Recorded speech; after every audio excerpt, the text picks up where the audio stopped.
ይነሳል በኢትዮጵያ ላይ የተቆዘው ጦርነት ጥይት ነው ወደ ዓለም የሚዞረው ስል እኔ ለራሴ በስጋኛ አይታመንልኝም። እኔ የንስሐ አባትም አይደለሁም የሃይማኖት አባትም አይደለሁም። ከራእዩ ክብደት የተነሳ ነው ይሄ እየተናገርኩ ያለው። ከዛ ከቀይ ባህር የሚነሳ ጥይት የነሱን ቤዝ ይመታል አንደኛ። ከዛ ያ ጦርነት ያ የተተኮሰው ሚሳኤል እየተቀጣጠለ ከእስራኤል ይጀምርና ዓለምን እንደዚህ የዞረ የዓለም ካርታ ላይ እንደዚህ ሲዞር አየሁኝ። ይሄኛው ሰውዬ ኃላፊ ይሞታል ሲባል ነው እንደማይሆን በትክክል በራእይ ውስጥ አይቻለሁ። ያ ሰውዬ ደግሞ እስካሁን ኤግዚስት አድርጓል። አንድ ከኢትዮጵያ የሚነሳ ነገር ዓለምን ሲሞላል። ከዛ በፊት ኢትዮጵያ ውስጥ ሰላም አስከባሪዎች በጣም በብዛት ሲገቡ አይቻለሁ። የሚያስፈራና የሚያስጨንቅ ነው።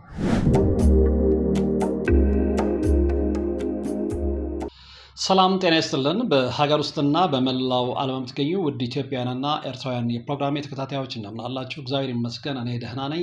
ይኸው ዛሬም እግዚአብሔር ፈቅዶ ተገናኝተናል። እንግዲህ በርካታ ታሪኮች እንደሚደርሱኝ ዘወትር ፕሮግራም በሰራው ቁጥር እነግራችኋለሁ። ዛሬም እጅግ አስገራሚ የሆነ መረጃ ደርሶኛል። እሱን ነው ወደ እናንተ የማደርሰው። እንደሌላው ጊዜ ሙሉ በሙሉ እኔ የምናገርበት ታሪክ አይደለም የዛሬው።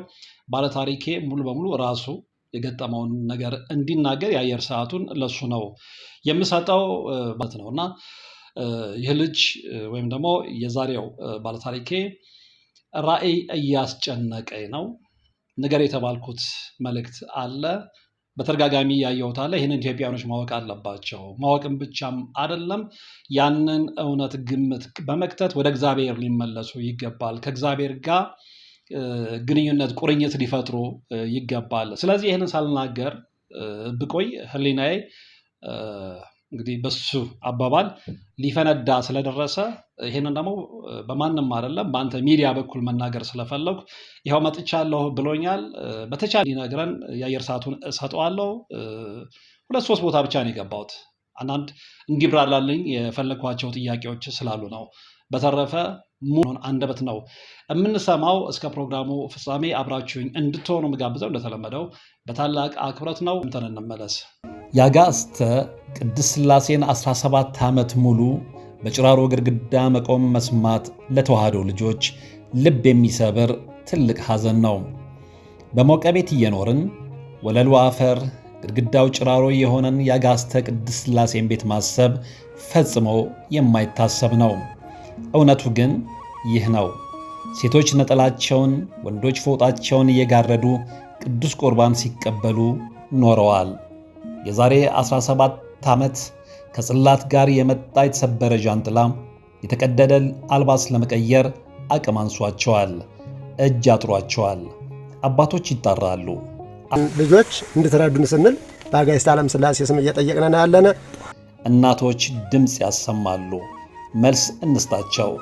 ለሊቦ ከምከም ወረዳ የመስኬ የቅድስት ሥላሴ ቤተ ክርስቲያን የበረከት ሥራ በጋራ እንነሳ። ወርቃፈራ ስላገኘው ደስ ብሎኛል። ይህንን ታሪክ እንዳጫውትህ ለአንተ ሼር አድርጌ በአንተ ሚዲያ ላይ እንዲተላለፍ ከዓመት ተኩል በፊት ጀምሮ ጥረት ሳደርግ ነበረ። በሁኔታዎች አለመገጣጠም እኔም እዚህ አልነበርኩም። ከዛ በኋላ ደግሞ እንዲሁ ወደ ሚዲያ እንዲደርስ ደጋግሜ የማያቸው ራእዮች ለጓደኞቼ ለቤተሰቦቼ የሚያስገርሙና የማያቸው ራእዮች ከሁኔታዎች ጋር ተመሳሳይ የሆኑ ደጋግሜ ስላየው የተለያዩ ሚዲያዎችን ለማናገር ሞክሬያለሁ፣ ለማየት ሞክሬያለሁ። መጀመሪያ ኮንቴንታቸውን ከዛ ሀሳባቸውን በምን ዘርፍ ላይ ይሰራሉ ስለሚለው ያንተ ሚዲያ እንድመርጥ ያደረግብኝ አብዛኛው ነገር የምትሰራው ህብረተሰብን የመቀየር ንቃትን በመንፈሳዊ ህይወት ላይ ንቃትን የሚጨምር ኮንቴንት፣ እንደገና ደግሞ በአጠቃላይ እዚህ ዓለም ላይ ስለሚሆኑ ነገሮች አዌርነስ የመፍጠር ሂደትህን በጣም ተከታትያለሁ። የዛሬ 6 ወር ነበር ላገኝህ በመጀመሪያ የቀጠርኩ። ከዛ በኋላ ግን በተለያዩ ምክንያቶች አንተንም ሳላገኝ ቆየው። ሌላ ሰውም አሳልፌ ይህንን ራእይ እንድነግረው አልቻልኩም። ስለዚህ በትክክል ለአንተ ነው መድረስ ያለበት፣ ሜቢ በአንተ ሚዲያ ነው መተላለፍ ያለበት የሚለውን እንዳምን አደረገኝና በትዕግስት ቆየው። አሁን ለመገናኘት በቃም። ስለዚህም አመሰግናለሁ። ታሪኬን እነግርሃለሁ። ራእይ እንዴት መሰለ?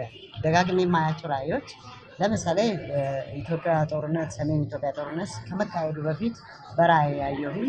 ከዛ ውስጥ ደግሞ በዙሪያ ያሉት ቤተሰቦቼና ወንድሞቼ ከጦርነቱ ውስጥ ይሄኛው ሰውዬ ይሞታል፣ ይሄኛው ሰውዬ አይሞትም የሚለውን እንደ ትንቢት፣ እኔ በመንፈሳዊ ሕይወት ትንቢት ተናጋሪ አይደለሁም።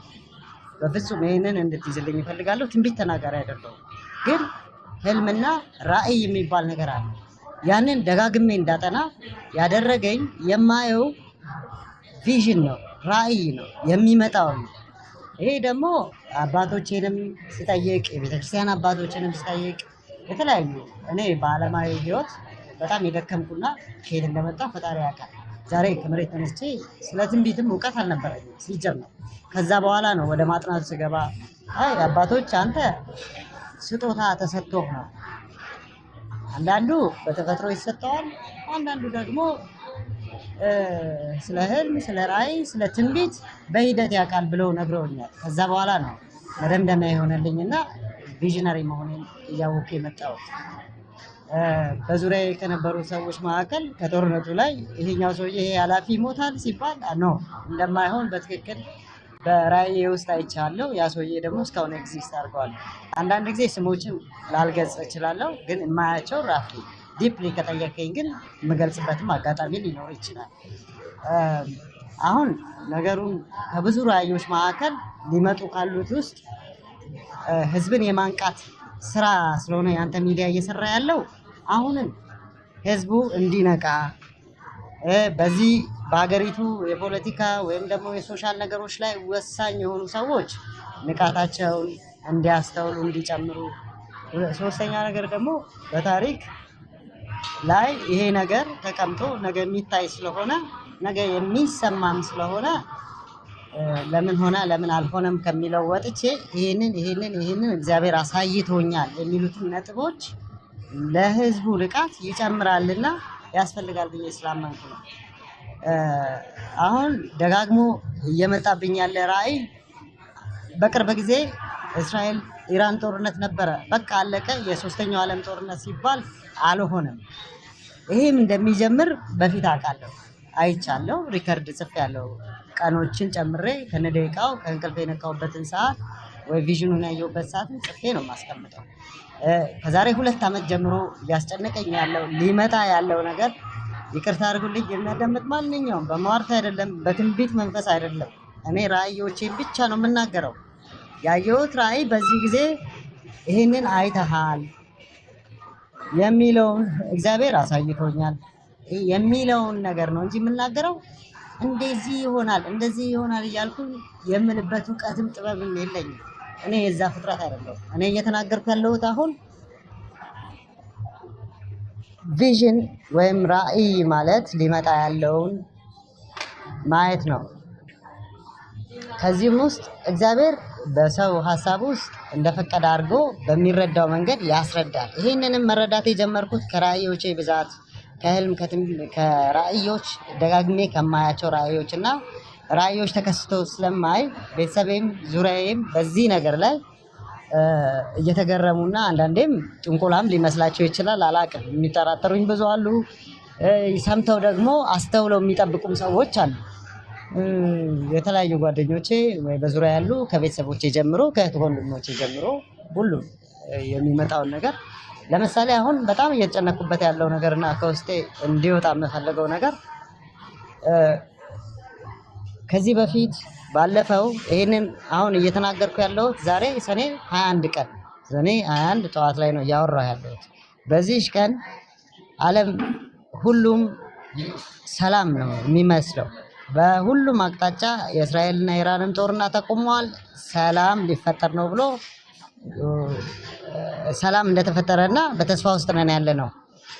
በጭንቅ ውስጥ የነበሩ ህዝቦች አሁን ወደ ማረፍ ውስጥ የገቡ ይመስለኛል። እንደሰማው ጥቂት ጥሩ የሚዲያ ሰው ባልሆነም ዜናዎችን ባልከታተልም ያው ሁሉም ሰው እንደሚያውቀው ጦርነት አቁሟል። የዓለም ስጋት ቀንሷል። የሶስተኛው የዓለም ጦርነት እንደኔ ራእዩን እንደተሰጠኝ መሰረት የኢራን የእስራኤል ጦርነት አያስነሳም። እኔ ራእዬ እንደዚህ ይጀምራል።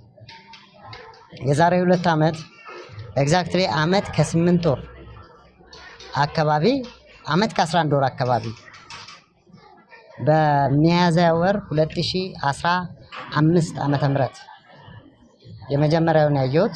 ከዛ ደጋግሜ እስከ ቅርብ ጊዜ ድረስ ይህንን ራእይ አይቻለሁ። አንድ ከኢትዮጵያ የሚነሳ ነገር ዓለምን ሲሞላ አየሁ። እንደዚህ ነው። ቀይ ባህር ላይ የመጀመሪያው ተኩስ። ከዛ በፊት ኢትዮጵያ ውስጥ ሰላም አስከባሪዎች በጣም በብዛት ሲገቡ አይቻለሁ። የሚያስፈራና የሚያስጨንቅ ነው። ሰላም አስከባሪዎች በብዛት ወደ ኢትዮጵያ ምድር ይገባሉ።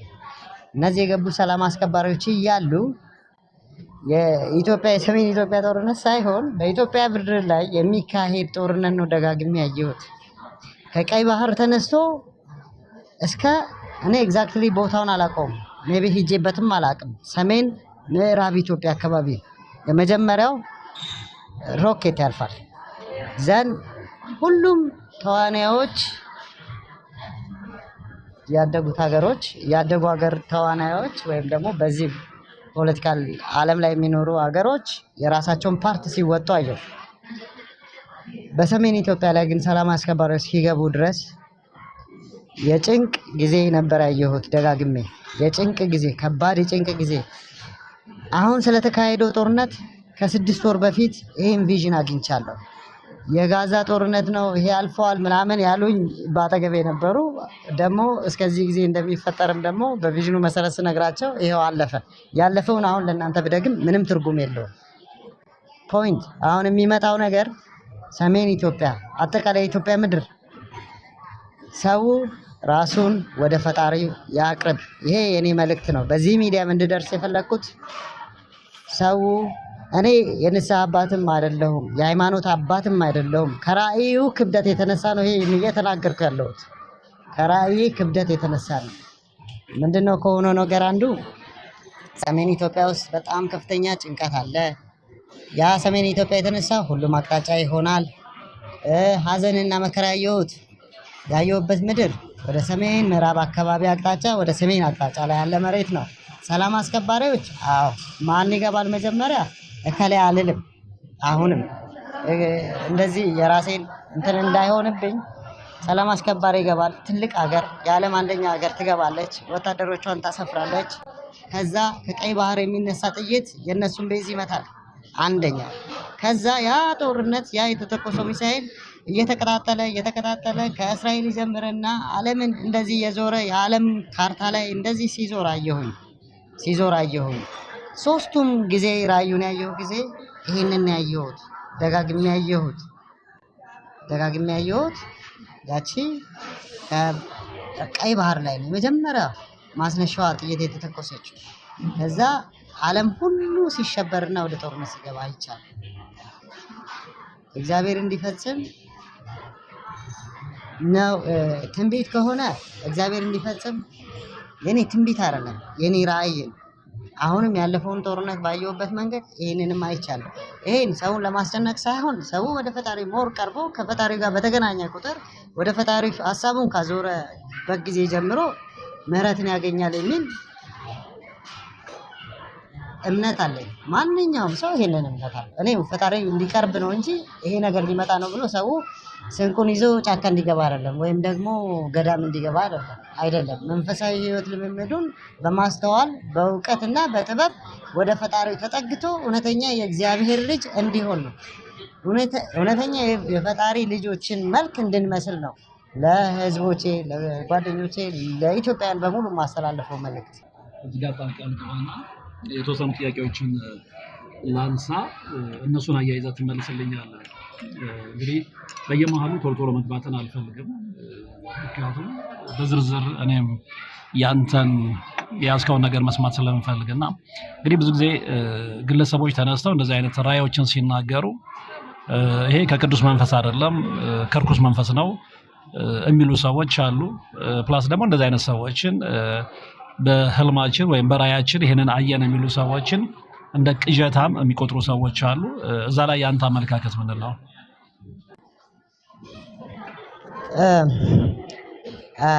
እንደ መረዳታችን መጠን ቢሆንም ህልም፣ ራእይና ትንቢት በመጽሐፍ ቅዱስ እንደ መጽሐፍ ቅዱሳችን አስተምህሮት መሰረት ህልም፣ ራእይና ትንቢት ይለያያሉ። አሁን ሰው የራሱን ሀሳብ አንስቶ ትንቢት ብሎ መናገር ይችላል። ራእይ ግን ሊመጣ ያለውን የሚያይበት ነው።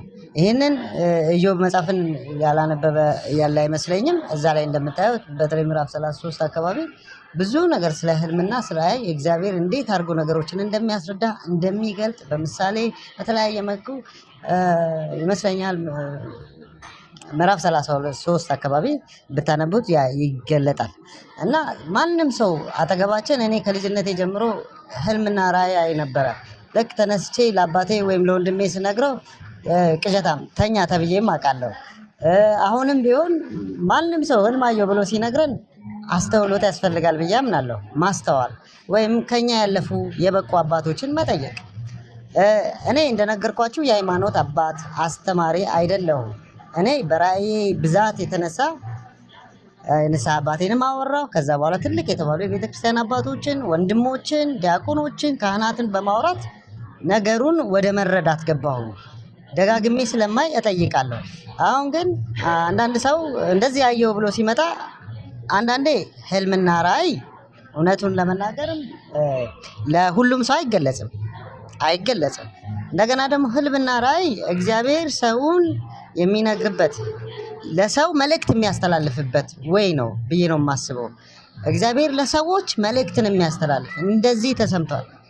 አሁን እኔ ሁልጊዜ መፈራውና እንድፈራ ያደረገኝና እንዳስተውል ያደረገኝ በድፍረትና በትዕቢት እንዲህ ሊሆን ያለውን የልቤን ፍላጎት የአእምሮዬን ሀሳብ የተሻለ ሊሆን ይችላል ብዬ ያሰብኩትን እንዲህ ይሆናል ብዬ ብናገር ያኔ እኔን ልክ አይደለህም ማለት ትችላላችሁ። ማንም ሰው ትንቢት ሲናገር ትንቢት ብዙ አይነት አለ።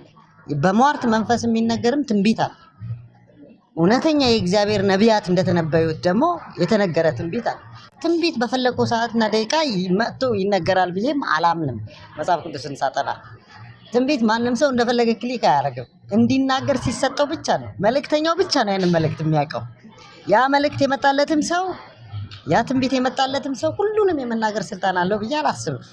ይሄም ትክክለኛ አይመስለኝም፣ ግብዝነት ይመስለኛል። አየህ ማለት በሙሉ ትናገራለህ ማለት አይደለም። በማስተዋል የምታስቀረዋለህ፣ የማትናገረዋለህ። መልእክቱ ለባለመልእክቱ ብቻ ነው የሚሰጠው። ልክ ኢንቨሎፕን አንድ ሰው ባለመልእክቱ ወይም ደግሞ የተላከለት ሰው ከፍቶ እንደሚያየው የተሰጠው ሰው ብቻ ነው ያንን መረዳት። ሁሉንም ደግሞ ትናገራለህ ማለት አይደለም። ሲጀመር የሚያስተምርህ መንፈስ ቅዱስ ከሆነ ይሄንን ነገሮች ዝም ብለህ እንድትናገርም አይሰጥህም። ወደ መንፈስ ቅዱስ መረዳት ስንገባ እና ህልም አጠገባችን ያሉ ሰዎች ወይም ጓደኞቻችን በተለያየ አጋጣሚ እንደዚያ አየሁ ብለው በሚናገሩት ነገር ላይ እኔ በማስተዋል ማዳመጥ ይገባል ብዬ አስባለሁ። ሁለተኛ ሰው ነገር ደግሞ ነገሮችን የምናይበት አንገል ህልም ፍቺ የተባለ ጉግል ላይ ያለ ምን አለ ሁሉም እንደመሰለው ነው የሚፈታው።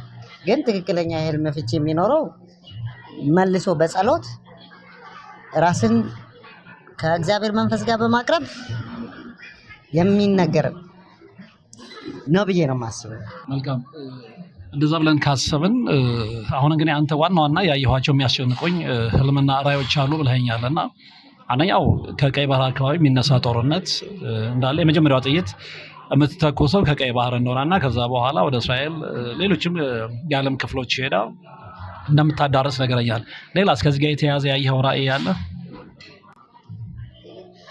ከዚህ ከጦርነት ጋር የተያያዘ ደጋግሜ የማየው የመጀመሪያው ጥይት ወደ ሰሜን አቅጣጫ ሳይሆን ወደኛ ወዳለንበት ምድር ወደ ምስራቅ አፍሪካ አቅጣጫ ነው የሄደው። እከሌ ይተኩሳል እከሌ ላይ ለማለት በአሁኑ ሰዓት እኔ አልፈልግም። እኔ በራእይ መሰረት ይህንን የምታስተውሉ ራእይ፣ ህልምና ትንቢትን ልዩነት የምታውቁ ይህንን እንድትረዱልኝ የምፈልገው የኔ የአእምሮዬን ሀሳብ እንዳልሆነና እከሌ ጋር ሳይድ አድርጌ የሚመጣውን ነገር በሚመጣው ነገር ላይ ኢንፍሉዌንስ መፍጠር አልፈልግም። ወደ ምስራቅ አፍሪካ የሚተኮሰው ጦርነት ሁለቱ ሀያላን ሀገሮች ናቸው የሚታኮሱባቸው። ሁለቱ ሀያላን ሀገሮች ግዙፍ አቅም አላቸው። የኛ ምድር አሁን ማንም የዓለም ጦርነት ከኢትዮጵያ ምድር ይነሳል፣ በኢትዮጵያ ላይ የተተኮሰው ጦርነት ጥይት ነው ወደ ዓለም የሚዞረው ስል እኔ ለራሴ በስጋኛ አይታመንም። እንዴት ከኢትዮጵያ ጦርነት ይነሳል? ይህ የስጋዬ ነገር አይደለም። አንድ ያየሁት ህልም አይደለም። አንድ ያየሁት ራእይ አይደለም። ደጋግሞ ወደ እኔ የመጣ ነው። በሚገርም ሁኔታ ከዚች ምድር ነው ካለንባት ከኢትዮጵያ ምድር ነው የዓለም መቀየር የሚጀምረው። የዓለም ከባድ ቃል መጠቀም አልፈልግም። የሚያሳዝን ነገር በዚህ መካከል ላይ ፓወር ሺፍቶችን አይቻለሁ። ሰለሞን መቅደስ ተገንብቶ አይቻለሁ። ከዛ በኋላ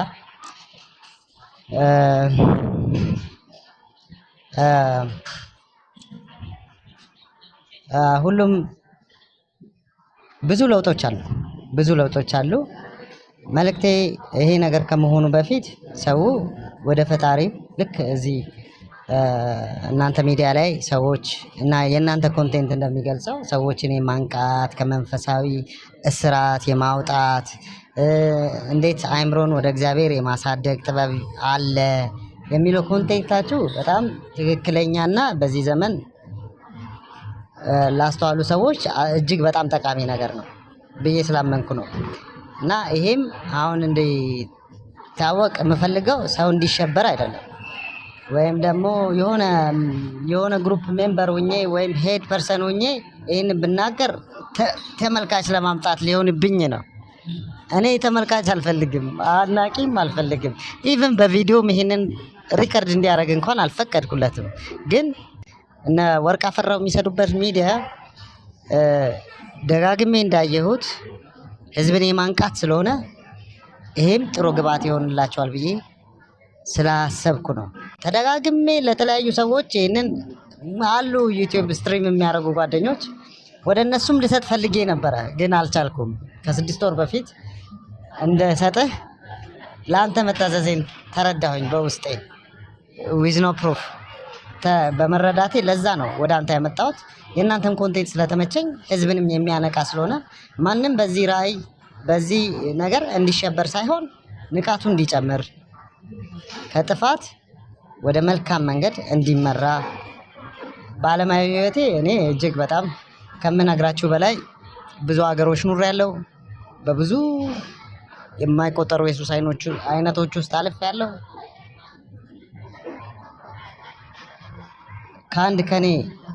ለእኔ እንደዚህ የተነገረ ትንቢት የተሰጠ ራዕይ ከኔ በላይ ብቁ በሆኑ አባቶች እናቶች ላይ ደግሞ እግዚአብሔር ምን እንደሚሳስበው ያ ነው የሚከብደኝ። እግዚአብሔር ሲፈልግ ድንጋይ እንደሚያናግር አንድ አባት አስተማሩኝ። ሲፈልግ እንስሳ ማናገር እንደሚችል ራስህን እንዳትንቅ ልጄ፣ እግዚአብሔር የሰጠህ ነው ሲሉኝ ነው ከዛ በኋላ ወደ መረጋጋቱና አልፈልግም እስከ ማለት የደረስኩበትን ምንድን ነኝ እኔ? ይሄ ሁሉ ራዕይ፣ ይሄ ሁሉ ህልም ምን አገባኝ ስለ ጠቅላይ ሚኒስትሩ፣ ምን አገባኝ ስለ ፖለቲካው? አላቃቸው ብራዞ ወደ ሰዎቹ ከዛ በኋላ ነው እማቃቸው እስኪል ድረስ እስኪጨንቀኝ ለሊት ቀን ጠዋት በዚህ ሰዓት ረፋድ ላይ ምናምን ድክምክም ብሎኝ ነው ከእንቅልፍ የምነሳ የነበረው። በቃኝ እኔ አልፈልግም። እኔ ማን ነኝ ለእኔ የምሰጠኝ? ይኸው የውሸት የሚዋሽ ሰው አለ። የውሸት ነብይ ነኝ እያለ የሚዋሽ አለ። ትንቢት ለመፈረጅ ሳይሆን ያው ሁሉም ሰው እከሌን ብዬ አታክ ለማድረግ ሳይሆን ሳይደረጉ ያኔ በጦርነቱም ይሁን ከዛ በፊትም እግዚአብሔር እንዲህ ብሏል እንዲህ ሊያደርግ ነው የተባለው ውሸት እንደሆነ እየሰማን እያየን ያየነው ራእይና እነሱ የሚናገሩት ነገር የማይመሳሰል መሆኑን እያየን ነው የቆየ ነው። ከሌንም አንተ ውሸታም ብለን የከሰርንበት ሰው የለም። ይሄ አንድና አንድ ነፍስና ፈጣሪ የሚገናኙበት ነው። ዋሽቶ የልቡን ሀሳብ የሚናገር ሜቢ ያ ሰው የራሱ ኢንተረስት ሊኖረው ይችላል። ይሄ የኔ ፍላጎት አይደለም። ከኔ እውቀት ከኔ አቅም በላይ የመጣ ነገር ስለሆነ ለዛ ነው ህዝብ እንዲጨነቅ እንዲፈራ ሳይሆን በዚህ ጉዳይ ላይ የሀገሪቱ ወሳኝ ነገሮችን የሚወስኑ የሀገሪቱ ትልቅ ሰዎች ወይም ባለስልጣኖች በእነሱ ላይ ተጽዕኖ የሚያመጣ እንዲሆን ሳይሆን የሚሰሩትን በቅንነትና በአግባቡ የሚሰማ ምዕመን አማኝ በፈጣሪው የሚያምን የሌላ ሃይማኖትም ተከታይ ቢሆን በማስተዋል ከፈጣሪው ጋር የሚገናኝበትን መሰላል ከዛሬ ጀምሮ እንዲዘረጋ ነው። አመሰግናለሁ። እንግዲህ የነበረን ቆይታ ይህን ይመስላል። ተመልካቾች እንግዲህ አስተያየቱን በተመለከተ በሀሳብ መስጫው ሳጥን ውስጥ አስተያየታችሁን ብታስቀምጡልኝ እወዳለሁ። ለማንኛውም በሌላ መርሃ ግብር እንገናኛለን። እስከዛው ግን ያላችሁበት ሰላም። እንግዲህ ታሪኩ የሰማችሁት ነው።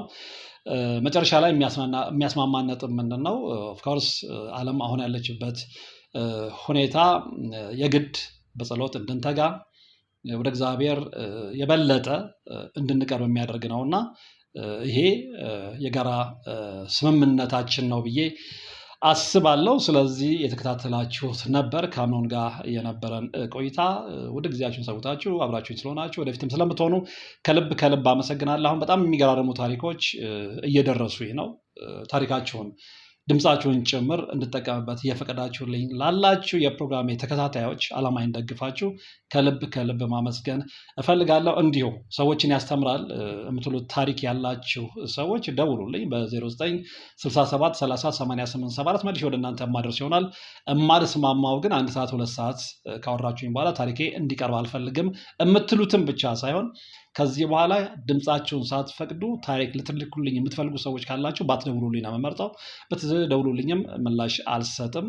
ትገነዘቡኛላችሁ፣ ትረዱኛላችሁ ብዬ አስባለሁ። ምክንያቱም ሰዎችን የማያስተምር ታሪክ ወይም ደግሞ ሰዎች እንዲማሩበት ካልሆነ ለእኔ መንገሩ ብቻ ጥቅም የለውም። ይህን ደጋግሜ ብያለሁ። ነገር ግን አምኖን በራሱ አንደበት ያመነበትን ነገር ሊነግረኝ የኔን ሚዲያ ስለመረጠ በእናንተ በተመልካቾች ስም ከልብ ላመሰግነው እፈልጋለሁ። በቀጣይ በሌላ መርሃ ግብር እንገናኛለን። እስከዛው ግን በያላችሁበት ሰላም። የአጋዕዝተ ቅድስት ሥላሴን 17 ዓመት ሙሉ በጭራሮ ግድግዳ መቆም መስማት ለተዋህዶ ልጆች ልብ የሚሰብር ትልቅ ሐዘን ነው። በሞቀ ቤት እየኖርን ወለሉ አፈር ግድግዳው ጭራሮ የሆነን የአጋዕዝተ ቅድስት ሥላሴን ቤት ማሰብ ፈጽሞ የማይታሰብ ነው። እውነቱ ግን ይህ ነው። ሴቶች ነጠላቸውን፣ ወንዶች ፎጣቸውን እየጋረዱ ቅዱስ ቁርባን ሲቀበሉ ኖረዋል።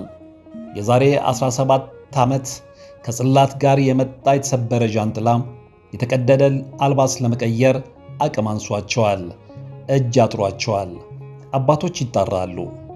ልጆች እንድትረዱን ስንል በአጋዕዝተ ዓለም ሥላሴ ስም እየጠየቅን ያለነ። እናቶች ድምፅ ያሰማሉ፣ መልስ እንስጣቸው። ለሊቦ ከምከም ወረዳ የመስኬ የቅድስት ሥላሴ ቤተ ክርስቲያን የበረከት ሥራ በጋራ እንነሳ።